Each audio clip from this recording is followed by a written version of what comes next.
할렐루야. 하나님의 은혜가 우리 가운데 함께하기를 예수의 이름으로 축원합니다. 우리 함께 인사하겠습니다. 환영합니다. 사랑합니다. 반갑습니다. 축복합니다. 예전에 출판된 몬스터라는 책이 있습니다. 그 책의 주인공은 천재 외과 의사 닥터 덴마라는 사람인데요. 어느 날 그 사람이 근무하고 있는 시간에 한 어린아이가 머리에 총상을 입고 병원에 입원하게 됩니다. 그래서 그 외과 천재였었던 닥터 덴마가 그 아이를 수술하려고 하는데 갑자기 병원 측에서 그 아이 말고 다른 사람을 수술하라고 합니다. 자기 병원에 도움이 되고 그리고 그 사회에 영향력이 있는 한 사람이 급히 병원에 실려왔는데 닥터 덴마, 당신이 가장 실력 있는 엘리트니까 병원을 위해서 그 뒤늦게 온 영향력 있는 사람을 수술하라고 하는 거예요. 그런데 이 주인공이 아니 생명에는 높고 낮음이 없는데 먼저 오고 더 위급한 사람을 수술하는 게 당연한데 그래서 그 닥터 덴마는요 이 아이를 수술을 해요. 그리고 뒤늦게 온 사람은 다른 팀이 들어갔는데 수술이 잘못돼가지고 뒤늦게 온 사람은 죽게 됩니다. 그래서 병원에 심각한 위기가 초래돼요. 그리고 그 모든 화살을 수술을 거부했다고 했던 닥터 덴마에게 돌아갑니다. 이 사람은 자기의 모든 것을 엘리트 코스를 밟고 있다가 자기의 커리어를 날릴 수 있는 상황 가운데서도 정치적으로 움직이지 아니하고 생명을 구하기 위해서 그 아이를 치료했던 거예요. 성공했습니다. 수술은. 아이는 건강하게 퇴원을 합니다. 그런데 그로 인하여 자기가 곤란하게 돼요. 왜 그 아이를 수술했느냐? 그래가지고 이 닥터 덴마가 엘리트 코스에서 이게 비껴가서 한직에 머물게 됩니다. 그래도 그는 생각하죠. 나는 내 모든 것을 던져서 한 생명을 구했으니 그래 그걸로 됐지. 의사가 당연한 일을 한 건데. 그런데요 몇 년이 지난 다음에 그 아이가 이름이 요한인데요 연쇄 살인마가 돼요. 그러니까 이 주인공이 충격을 받아요. 내 모든 것을 다 던져가지고 살려낸 아이가 사회의 귀한 역할을 감당하는 것이 아니라 끔찍한 다른 사람들의 가정을 파괴하고 생명을 앗아가는 그런 살인범이 된 거예요. 예수님께서 우리에게 생명을 주신 이유가 뭡니까? 하늘 보좌를 버리고 당신의 모든 것을 뒤로하고 십자가에 달려 우리에게 생명을 주신 이유는 이제 우리가 천국행 티켓을 하나 받아가지고 마음껏 세상에서 내가 하고 싶은 대로 살라고 주신 게 아니에요. 우리에게 생명을 주시고 천국 백성으로서 불러주시고 구원문을 여신 건 이제 구원받은 자녀로서 하나님의 백성으로서 이 땅에서 주님을 증거하고 나타나고 살아가라는 것입니다. 세상의 삶이 아니라 더 가치 있고 의미 있고 영광된 삶으로서 우리를 초대한 거예요. 오늘 본문 말씀에 보면 27절에 그 후에라는 말이 나옵니다. 여기에서 그 후에라는 것은 누가복음에 누가가 사용하는 독특한 방식인데요. 앞의 내용과 연결해서 그 주제가 같이 이어져서 생각하라는 뜻이에요. 앞의 내용이 뭡니까? 중풍병자에 걸려있던 사람이 있었는데 그의 친구들이 예수님 앞에 그를 데리고 옵니다. 예수님이 그 친구들의 믿음을 보고 그 중풍병자를 맞아줍니다. 그리고 그에게 말을 하죠. 너의 죄사함이 있다. 그리고 그 사건 이후에 죄사함을 받은 이후에 어떠한 삶을 살아가는지 하나님께서 레위라는 사람을 불렀을 때 그의 내용을 통해서 한번 생각해 보라는 거예요. 어느 날 레위가 그의 직업은 세리입니다. 세간 업무를 보고 있는데 예수님이 그를 주목하기 시작합니다. 그냥 고개를 돌리다가 우연히 그의 눈에 레위가 띈 게 아니라 예수님은요 레위가 하나님의 백성이고 그 안에 믿음이 있고 이제 그를 통하여 하나님이 큰 일을 하실다라는 것을 알고 있기에 그를 불러주신 거예요. 세상은 레위를 변절자, 반역자, 하나님 나라에서 배제된 저주받은 자 이렇게 이야기를 해요. 이때 당시에 이스라엘은 로마의 속국이었습니다. 로마가 이스라엘을 지배하고 있죠. 그런 가운데 이 로마의 입장에서 세금을 걷는 이 세리들은요 변절자예요. 배신자예요. 하나님의 나라에 있어서 함께할 수 없는 하나님 나라 밖에 있는 범죄자고 죄인입니다. 오늘 말씀에 보면 예수님의 제자들에게 바리새인과 서기관들이 이야기하는 장면이 등장을 해요. 30절에 바리새인과 그들의 서기관들이 그 제자들에게 비방하여 너희가 어찌하여 세리와 죄인과 함께 먹고 마시느냐. 근데 원문에는요, 세리와 죄인이 아니라 세리 곧 죄인들과 어떻게 먹고 마시느냐. 이때 당시에 세리는요, 이꼬르 죄인이에요. 누가복음 15장 1절에 보면 거기에서도요, 세리 나온 다음에 죄인이라는 말이 나옵니다. 15장 1절이요. 모든 세리와 죄인들이 말씀을 들으러 가까이 나오는데, 세리라는 말과 항상 연결되어서 나오는 말이 죄인이라는 거예요. 지금 레위는 항상 죄인 취급받았어요. 비록 국가의 녹을 받고 살아가는 사람이었어서 공직자로서 산다고 하지만 세상 사람들은 자기에게 변절자예요. 죄인이에요. 그렇기 때문에 그는요, 자기가 하나님의 백성이라는 것을 감히 입으로써 고백하며 나아갈 수 있는 그런 사회적 분위기가 아니어서 믿음이 있었지만 그것을 숨겨야 됐습니다. 드러내면 어디에서 네가 믿음을 함부로 이야기하느냐? 돌에 맞는 거예요. 지금 레위가 저는 믿음이 있었다라고 봐요. 왜 그러냐면 예수님이 부르실 때 레위가 어떻게 하죠? 바로 뒤를 쫓아요. 예수님이 부르실 때 마치 뭐에 홀린 듯이, 최면에 걸린 듯이 네 하면서 따라온 게 아니에요. 믿음의 결단을 하고 자기의 모든 것들을 뒤로 하고 버리고 포기하고 주님을 쫓은 겁니다. 믿음이 있는 거예요. 그 후에라고 그랬잖아요. 그 전에 무슨 일이 있었습니까? 중풍병자 이야기뿐만 아니라 베드로의 이야기가 등장을 합니다. 베드로도요, 처음엔 믿음이 없었지만 예수님이 그의 배에 올라타시고 그곳에서 말씀을 가르치셨을 때 믿음은 들음에서 나고 들음은 하나님의 말씀이라고 했잖아요. 그리스도의 말씀. 예수님이 나의 영역에 들어오셔서 거기서 막 말씀을 증거하고 전하실 때 베드로가 그것을 듣고 믿음의 사람이 됩니다. 그리고 예수님이 나를 쫓으라고 했을 때 나는 죄인입니다. 그런데 예수님이 내가 너를 사람 낚는 어부가 되겠다고 할 때 그걸 뒤로 하고 예수님을 따라갑니다. 레위도 마찬가지예요. 레위도 예수님에 대한 소문을 들었습니다. 이때 예수님에 대해서 소문을 듣지 않을 수가 없어요. 심지어 공동체 무리에서 함께 할 수 없었던 한센병, 문둥병자도 예수님에 대한 소문을 듣고 예수님에게 말을 하죠. 주여, 당신이 원하시면 나가 깨끗이 나음을 받을 것입니다. 공동체에서 떨어져 있는 사람도 예수님에 대한 소문을 듣고 예수님이 주라고 확신을 했습니다. 레위는요, 이 세리예요. 백성들의 삶을 살펴서 세금을 징수하는 역할을 감당하고 있습니다. 공동체 안에 깊숙이, 물론 그들에게 심리적으로는 배격당하고 있지만 물리적으로는 같은 공간에서 시간대에서 살아가고 있기 때문에 예수님에 대한 소문을 충분히 들었어요. 그리고 예수님이 말씀을 증거한다고 할 때 멀찌감치 해서 들으면서 그 말씀을 마음에 새겼을 거예요. 그러나 감히 자기를 따라달라고, 자기를 불러달라고, 자기와 함께 해달라고, 자기를 제자 삼아달라고 그 말은 못하겠어요. 자기는 죄인이기 때문에.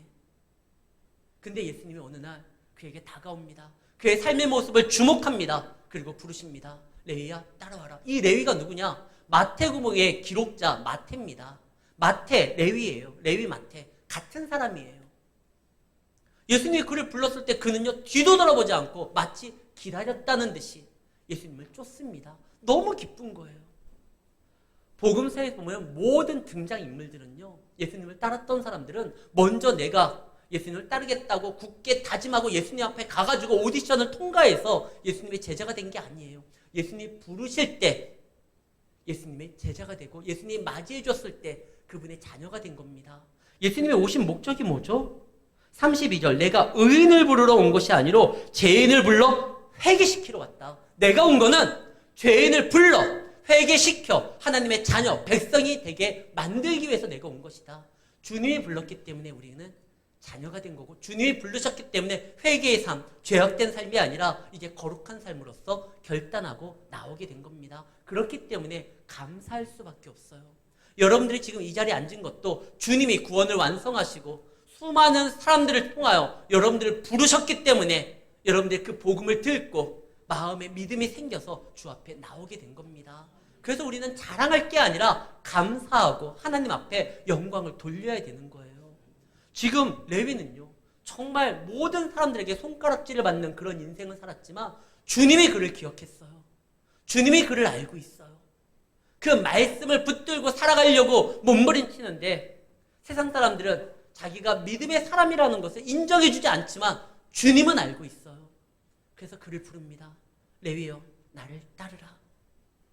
레위가 주님의 나라를 위하여 지금 한 건 사실 없어요. 베드로도 마찬가지고요. 그러나 주님은 내가 한 것이 아니라 그가 나를 통하여 하실 일을 보고 우리를 부르십니다.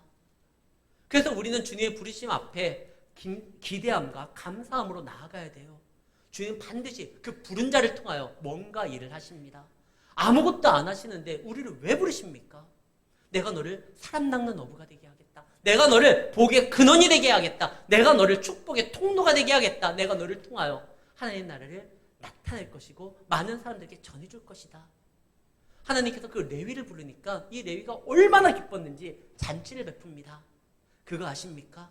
하나님이 우리를 불렀다는 건 우리 주변의 사람들에게 복음이 드러날 기회가 왔다라는 거예요.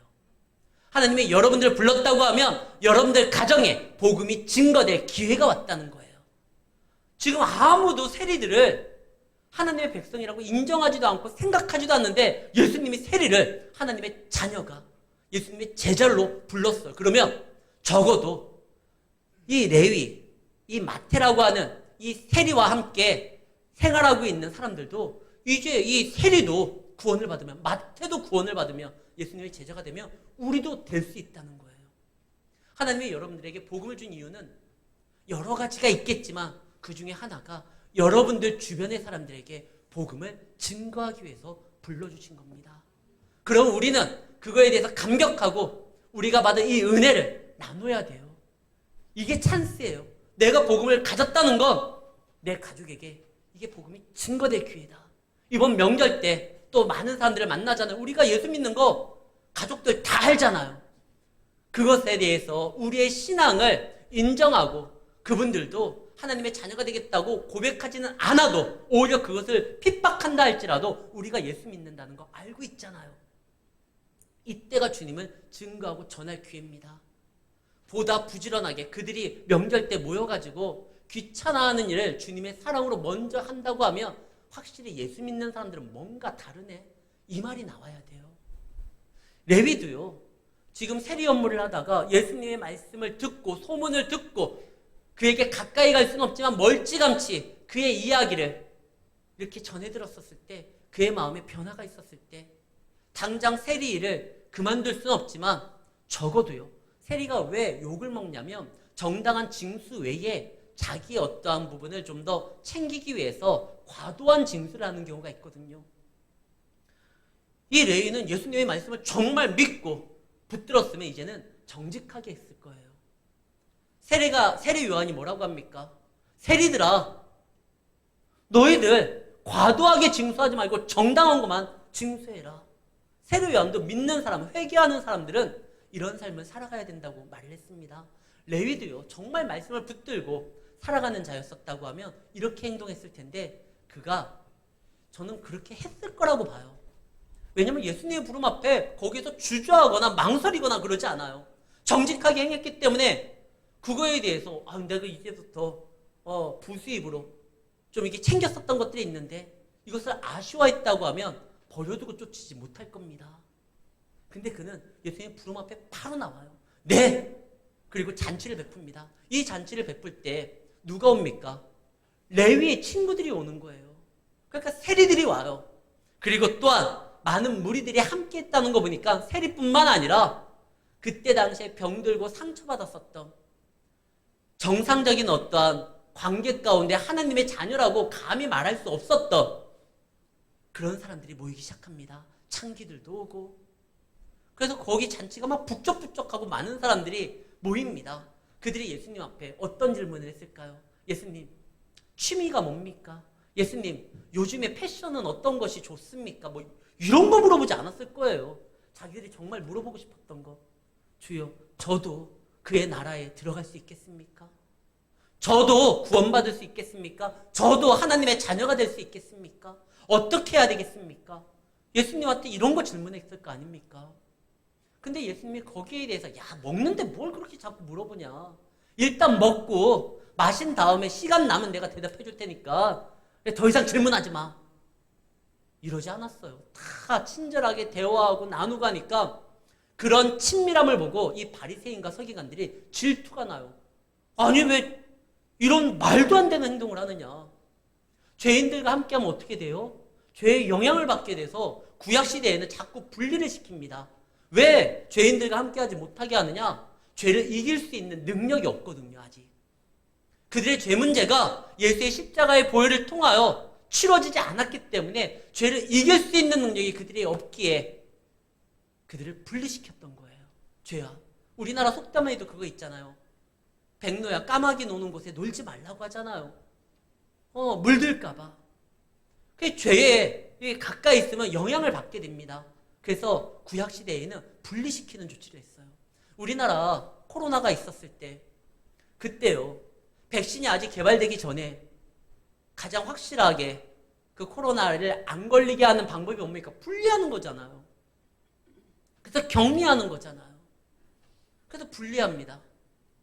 가까이 못하도록 만들어서 막 사회적 거리 간격을 띄게 만들고 백신이 나오기 전까지는 치료 방법이 나타나기 전까지는 그렇게 하는 거예요. 근데 그때 좀 과도하게 함으로 인하여 하나님과 분리 정책까지 펼쳤어요. 이건 잘못됐어요. 모든 이거에 대해서 우리가 좀 자제하자고 하면 모든 것을 올스터 시켰어야 되는데 그때 그러지 않았어요. 여러분들 다 직장 갔잖아요. 아이들 학교 다 갔잖아요. 바이러스가 교회만 있죠. 예배는 드리면 안 돼. 난 이게 무슨 논리인지를 이해가 안 가요. 오히려 이때가 더 기도가 필요했던 거예요. 하나님 앞에 믿는 사람들에게 부탁을 했어야죠. 얼마나 철저하게 거리를 두면서 우리가 마스크를 쓰면서 예배를 드렸습니까? 아마 대중교통 타는 것보다 더 이 사회적 밀착 관계가 더 이렇게 간격이 띄워졌을 텐데 난 이해가 안 돼요. 그거는. 지금 사회가 어렵고 힘들다고 하면 그때 더 필요한 게 뭡니까? 주님과의 관계예요. 근데 죄하고는 분리를 시켜놓고 하나님과까지 분리를 시키는 건 이거는 안 돼요. 우리는 어려울수록 더욱더 주님을 붙잡아야 됩니다. 어쨌든 말씀으로 다시 돌아가서요. 과거에는 분리를 시켰어요. 그런데 지금은 예수님이 오셨잖아요. 예수님은 치료자예요. 병원에서 감염의 우려가 있어서 분리시킨다 할지라도 환자에게 가까이 가는 사람들이 있습니다. 누굽니까? 의사예요. 의료진이에요. 그들은 치료를 하기 위해서 가까이 가는 거예요. 예수님은 의사예요. 의원이에요. 병을 치료할 뿐만 아니라 다시 그를 소생시킬 수 있는 능력이 하나님이에요. 그래서 죄인과 가까이 가는데 아무런 문제가 되지 않고 오히려 죄인들이 그를 통해서 회복이 될 수 있고 살아날 수가 있는 것입니다. 예수님이 오신 목적이 뭡니까? 의원으로서 그 치료받아야 될 사람들을 치료하고 낫게 만들기 위해서 오신 거예요. 만약에 어떤 의사가 왕진을 가는데 그냥 환자와 적당하게 얘기만 나누고 차만 마시고 오면 둘 중에 하나예요. 돌팔이든지 아니면 의사가 아닌 다른 목적으로 그를 개인적으로 만났다든지. 예수님은 의원이에요. 병이 있는 곳에, 치료가 필요한 곳에 거기에 직접 오셔가지고 그들을 치료하고 그들을 회복시키려고 하는 겁니다. 근데 바리새인과 서기관들은 이거 잘못된 거다. 왜? 구약에는 죄인들과 함께하면 안 된다고 했다. 그건 구약이고요. 구약은요, 예수님이 오시기 전까지 죄를 좀 멀리하고 자신의 믿음을 지키도록 이렇게 분리하는 정책을 폈다고 했잖아요. 우리가 다쳐서 아파가지고 응급하게 119를 통해가지고 구급 치료를 받습니다. 응급치료를 받아요. 그런 다음에 병원에 가면 어떻게 되죠? 받았던 응급치료 그 모든 것들을 다 풀어 헤쳐요. 왜? 이제는 수술에 전문적인 의사가 전문적인 지식을 가지고 훈련 가운데 그 능숙한 의료 행위를 통해서 그 아이를 살려야 되기 때문에 그렇습니다. 그런데 응급처치가 너무나 꼼꼼하고 그 대원들이 너무나 고마워서 그 의사가 이제 풀리려고 하고 치료를 하려고 하는데 안 된다고. 내 몸에 손대지 말라고. 응급대원들이 나를 얼마나 정성껏 이렇게 응급처치를 하고 이곳에 데리고 왔는데 안 된다고. 내 몸에 손대면 안 된다고. 그럼 죽어요. 치료를 받아야 돼요. 구약에 했던 모든 것들은 예수님이 오시기 전까지예요. 예수님이 오셔가지고 이제 예수님의 방식으로 그를 치료를 하려고 하고 죄인들을 만나려고 하고 죄인들을 회복시키려고 하는데 이게 잘못됐다고 바리새인과 서기관들이 막 예수님을 따지고 예수님이 잘못됐다고 말을 합니다. 근데 감히 예수님은 말씀으로서 막 역사하시는 분이니까 예수님 앞에 먼저 감히 얘기를 못하고 제자들을 불러요. 그리고 제자들을 불러서 제자들에게 막 뭐라고 합니다. 근데 예수님이 귀가 너무나 좋아요. 오늘 말씀 다시 한번 볼게요. 30절에 보면 바리새인들과 그들의 서기관들이 그 제자들을 비방하여 이르되 어찌해서 이렇게 하느냐. 근데 예수님이 그걸 또 들었네. 대화하는 가운데요. 야, 예수님은 다 들어요. 그래서 31절에 예수께서 대답하여, 이 예수께 질문한 것도 아닌데 예수께서 그냥 들으시고 건강한 자에게는 의사가 쓸데없고 병든 자에게만 쓸데있다. 나는 병든 자들을 치료하러 온 것이다. 그들을 불러서 죄인을 불러 회개시키려고 내가 왔다. 너희들은 내가 필요치 않다. 그것은 예수님이 그들의 신앙을, 그들의 믿음을 인정해서 너희들은 의인이고 너희는 건강한 사람이다. 이렇게 말한 게 아니에요. 스스로 자기들은 문제가 없다라고 생각하기에 가장 안타까운 사람이 누군지 압니까? 예수님이 그 곁에 있음에도 불구하고 그 시선 가운데 있음에도 불구하고 예수님의 음성이 들림에도 불구하고 예수님이 내 삶에 필요 없다라고 생각하는 사람이에요. 그런 사람들에게는 예수님의 말씀의 능력이 함께하지 않습니다. 그들은요, 자기 스스로 그냥 잘났어요. 그리고 예수님을 판단합니다. 오히려 예수님에게 지적을 하죠. 그렇게 행동하는 건 잘못된 거라고. 이게 진짜 있었던 일인지 아니면 누가 만들어낸 얘기인지 예전에 한 목사님을 통해서 제가 예화를 들은 적이 있었는데요. 한 정비공이 나름 차를 잘 아니까 좀 써금써금한 중고차를 좀 가격이 저렴해서 가성비를 따져서 구매를 합니다. 그래도 괜찮아요. 자기가 차에 대해서 잘 아니까 자기가 수리하면서 타면 되니까. 그래서 자기가 수리해서 딱 차를 타고 가는데 엔진 쪽이 뭔가 문제가 있나 봐요. 그래서 이게 시동의 도중에 꺼졌습니다. 그래서 자기의 그 수리 능력으로 이 엔진을 건들 수는 없어요. 그래서 막 끙끙하고 고민하고 있는데 갑자기 저기 뒤에서 어떤 차가 오더니 한 노인이 내립니다. 도와드릴까요? 아니, 괜찮습니다. 저 수리공입니다. 그런데 이 노인께서 그래도 제가 한번 도움이 될 수 있으니까 이렇게 봅니다. 아니, 거기 건들면 안 된다고. 지금 수리하는데 오히려 방해되니까 좀 물러나시라고. 저 정비공이라고. 아무리 정비공이라고 할지라도 그 차에 대해서 모든 걸 다 아는 건 아니잖아요. 엔진 파트가 있고 뭐 기관 파트가 있고 따로 있을 텐데. 근데 엔진 쪽이 문제인데 이 사람이 막 고민을 하고 어떻게든 고치려고 하는데 이게 잘 안 돼요. 그런데 그 노인께서 차를 이렇게 보더니 엔진의 한 부분을 손을 보니까 이게 시동이 걸려요. 한번 시동을 켜보세요. 시동이 걸리네요. 그리고 그분이 갔다고 합니다. 근데 그 사람의 이름이 헨리 포드래요. 포드 자동차. 전 세계에서 최초로 그 자동차 엔진을 상용화해 있었던 사람이죠. 잘 모르니까 오히려 그를 가르치려고 하고 그가 도와준다고 하는데 아니, 그거 아니라고 이야기를 해요. 우리도 그럴 때가 있어요. 오늘 본문 말씀에 이 바리새인과 서기관들이 뭐라고 하죠? 하나님의 백성은 믿는 사람이라고 하면 죄인들과 어울리면 안 된다는 거예요. 그건 잘못됐다는 거예요. 그리고 정말 제대로 믿는다고 하면 금식해야 된다는 거예요. 원래 금식은요, 1년에 한 번 하는 겁니다. 율법에 의하면. 그런데 이것이 그들이 바벨론 포로 시기 때 1년에 4번 하는 걸로 바뀌어요. 그리고 예수님 당시에는 한 번 더 나아가서 일주일에 2번 하는 거예요. 원래 하나님께서는 이 1년에 한 번이에요. 대속죄절 날 그때 금식을 하면서 모든 것들을 다 정리하고 오직 하나님만을 바라보면서 하나님을 의지하라고 금식에 대해서 가르쳐 주셨거든요. 근데 자기들이 바벨론 때 4번을 해요. 왜 그럴까요? 그들이 마음대로 열심히 살아보려고 하는데 하나님의 도움이 느껴지지 아니하고 하나님께 부르짖는데 하나님의 음성은 들리지 아니하고 조급하니까 나름대로 자기들 마음의 위안을 삼기 위해서 뭔가 해야 되니까 종교 행위로 금식을 4번 한 거예요. 그러다가 예수님 당시에는 그것도 부족해요. 그래가지고 일주일에 2번 합니다. 이 정도는 해야지만 믿음이 있는 거고 이 정도 해야지만 하나님께서 기뻐하는 거 자기들 스스로 생각하고 만들어낸 거를 하나님의 아들인 예수님에게 강요해요. 왜 금식 안 하냐고. 우리는 일주일에 2번 하는데 왜 당신네들은 금식을 안 하고 이거 잘못된 신앙이라고. 아니 이게 말이 돼요. 예수님이 오셨는데 하나님의 아들한테. 그때 예수님이 말씀합니다. 지금은 금식할 때가 아니다. 신랑이 왔다. 신랑이 와서 잔치가 벌려지면 어떻게 됩니까? 신랑을 맞이하고 신랑과 함께하는 시간을 보내야죠. 지금은 기도의 때가 아니라 그 신랑의 말씀을 들어야 되고 그 예수님과 함께하는 시간을 가져야 되는 때이다. 금식이 잘못됐다라고 얘기하지 않습니다. 금식은 중요한 거예요. 우리의 인생에 있어서 오직 시선을 하나님 앞에 바라보고 모든 것들을 정리하고 주님 앞에 달려가는 이거 굉장히 중요한 거예요. 그러나 지금 예수님이 함께하는 이 때는요. 주의 말씀을 들어야 될 때고 주님과 함께해야 되는 때예요.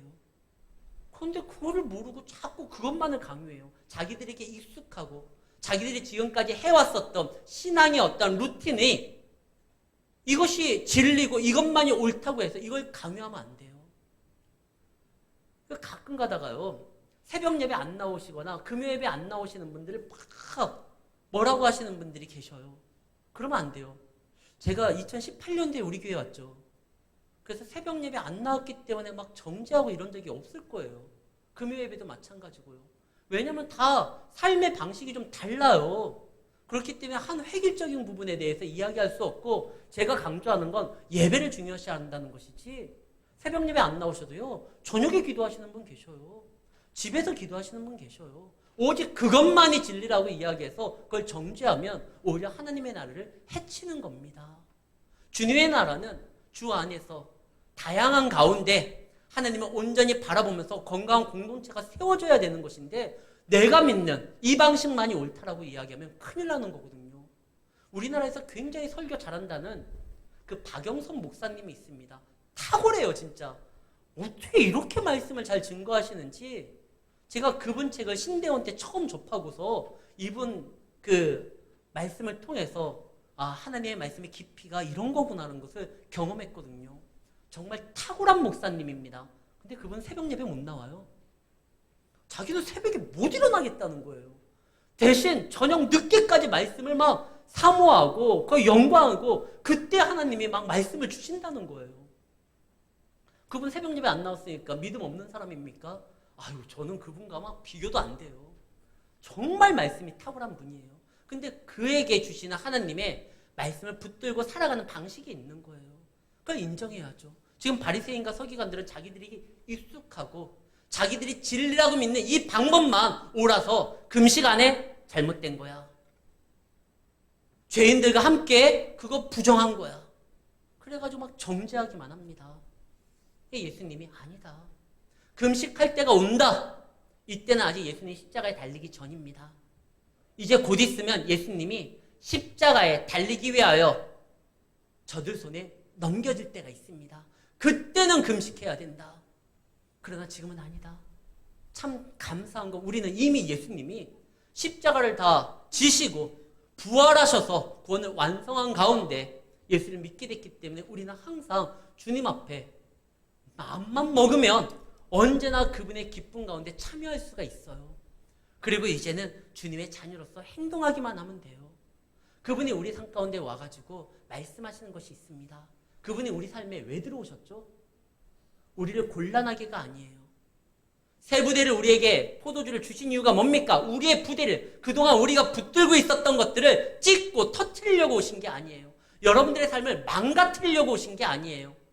요한복음 15장 5절 말씀입니다.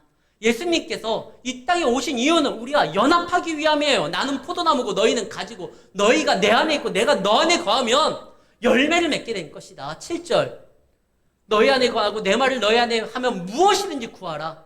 그러면 내가 줄 것이다. 9절 아버지께서 나를 사랑하신 것 같이 나는 또 너희를 사랑한다. 사랑하기 위해서 오셨고 우리가 간구하는 소원을 이루어 주시기 위해서 오신 겁니다. 그리고 예수님이 놀라운 말씀을 하시죠. 사람이 친구를 위하여 죽으면 이보다 더 큰 사랑이 없는데 나는 너희의 친구다. 내가 너희의 친구로서 내가 너희와 함께 할 것이다. 주님이 우리 인생에 들어오신 이유는 새 포도주를 주시기 위함이에요. 기존에 갖고 있는 걸 찍고 터트리기 위함이 아니라 더욱더 우리에게 생명력 넘치는 감사한 삶을 주시기 위함이에요. 그러면 그것을 받기 위해서는 주님의 방식으로 우리가 변화돼야 됩니다. 그동안 붙들고 있었던 것을 주님의 부름 앞에 내어놓고 하나님 안에서 거하는 자세가 필요한 거예요. 그런데 이런 과정을 거치기 위해서는 많은 훈련이 있고 내어놓음이 있고 포기함이 있어야 돼요. 근데 이게 쉽지 않아요. 왜 쉽지 않습니까? 내가 정말 붙들어야 될 그 하나님의 말씀이 진리일까? 능력일까? 정말 이것을 붙들고 살아가는 이 삶이 성공의 삶일까? 영광의 삶일까? 아직까지 잘 모르겠어요. 그러나 우리의 아버지 하나님께서 우리에게 오신 그 이유, 우리를 너무나 사랑하시기 때문에, 그리고 좋은 걸 주시기 위해서, 우리의 삶을 완성시키기 위해서 온다라는 그 사실을 믿는다고 하면 두려워하지 마십시오. 그분 앞에 나아가는 겁니다. 왜 나가지 못하느냐? 마지막 절 39절 묵은 포도주를 마시고 새 것을 원하는 자가 없나니 이는 묵은 것이 좋다 함이라. 이미 묵은 것에, 지난 것에, 그리고 지난 나의 삶에 익숙해 있고 거기에 중독되어 있기 때문에 그래요. 여기에서 일단 벗어나야 됩니다. 여러분들, 하나님 안에서 믿음 생활 감당하는데 좀 불편함이 있고 어려움이 있고 힘듦이 있으면 이게 하나님의 뜻이 아닌가가 아니라 그게 하나님의 뜻 맞아요. 근데 왜 이렇게 힘드냐? 우리가 변화돼야 되니까요. 익숙한 것에서 벗어나야 되니까요. 사탄은요, 언제나 우리에게 평안함을 주고 익숙한 것을 붙들게 만듭니다. 변화하지 못하게 만들어요. 우리를 자꾸 잡아들려고 그래요. 그러나 주님께서는 더 귀한 걸 주기 위해서 오셨습니다. 우리의 가죽 부대를 터치려고, 우리의 옷을 찢으려고 오신 것이 아니라 하나님 안에서 귀한 것을 담을 수 있는 더 건강한 그릇으로 만들어 더 많은 것을 채워주려고 하는 것입니다. 그러기 위해서는요, 먼저 하나님을 믿고 의지하고 그분의 부름 앞에 아멘하면서 나아가야 되는 거예요. 우리를 부르신 목적이 무엇인지 분명히 안다고 하며 우리는 주저할 게 없습니다. 때로는 그분이 나의 삶을 통제하고 가둬놓는 것처럼 보인다 할지라도 그것은요, 그분이 주시는 생명을 얻게 하기 위해서 훈련하는 거예요. 제가 예전에 한번 병원에 긴급하게 실려간 적이 있어요. 처음으로 응급실이라는 곳에 갔고 중환자실에 들어간 적이 있습니다. 면회도 잘 안 돼요. 하루에 딱 2번 30분간, 그것도 사랑하는 그 가족을 다 만날 수도 없고 오직 한 명만 허용돼가지고 들어오는 거예요. 그럼 뭐 통제도 되고, 그 다음에 조금 잠자려고 하면 2시간마다 와가지고 이렇게 뭐 재고 뭐 하고 잠도 제대로 잘 수가 없어요. 근데 그 병원에서 저를 가둬두고 사람들을 만나지도 못하게 만들고 그렇게 행동하는 이유가 뭡니까? 죽이기 위함이 아니라 살리기 위함이에요. 뭔가 병들었기 때문에 치료가 돼야 되는 거니까요. 치료가 다 되면 병원에서 더 있고 싶어도 있으라고 하지 않아요. 병상 부족하니까 빨리 나가라고 하지. 하나님께서 우리를 만들어주실 때가 있어요. 그때는 우리에게 더 큰 것을 담아주시기 위해서 하나님께서 지금 무엇인가 우리의 삶에 개입하시고 계시는 것입니다. 그때는요, 하나님의 손에 우리를 맡기는 거예요. 나를 부르신 목적이 분명하니까, 나를 자녀 삼아주시고 세워주시고 생명을 주시기 위함이니까. 사랑하는 성도 여러분, 주님이 여러분들을 부르셨습니다. 좋은 거 주시기 위함이에요. 생명을 주시기 위함이에요. 보다 나은 하나님의 놀라운 영광된 삶으로서 인도해 주시기 위함입니다. 그것을 기억하시고 하나님 안에서 그분 손에 붙들리는 것에 대해서 두려워하거나 주저하지 마시고, 이 믿음의 사람 베드로와 레위는 바로 그냥 뛰쳐나갔어요. 주님이, 나를 부르신 그 주님이 영광의 하나님인 걸 알기에, 나를 부르시는 그 하나님이 내 삶을 만들어주실 것을 알기에, 그래서 쫓아나아갑니다. 그 결과 마태가 되고 베드로가 됩니다. 교회의 기둥이 될 뿐만 아니라 선한 영향력을 나타냅니다. 그 부르신 주님이 우리도 지금 부르시고 계십니다. 그 부르심 앞에 믿음 안에서 바르게 고백하시고, 여러분들을 통하여 여러분들 주변 사람들이 이제는 주님을 알고 주님을 만날 기회를 얻고 더 영광된 여러분들의 삶의 사이즈를 만들어가는 복된 삶이 되시기를 예수의 이름으로 축원합니다.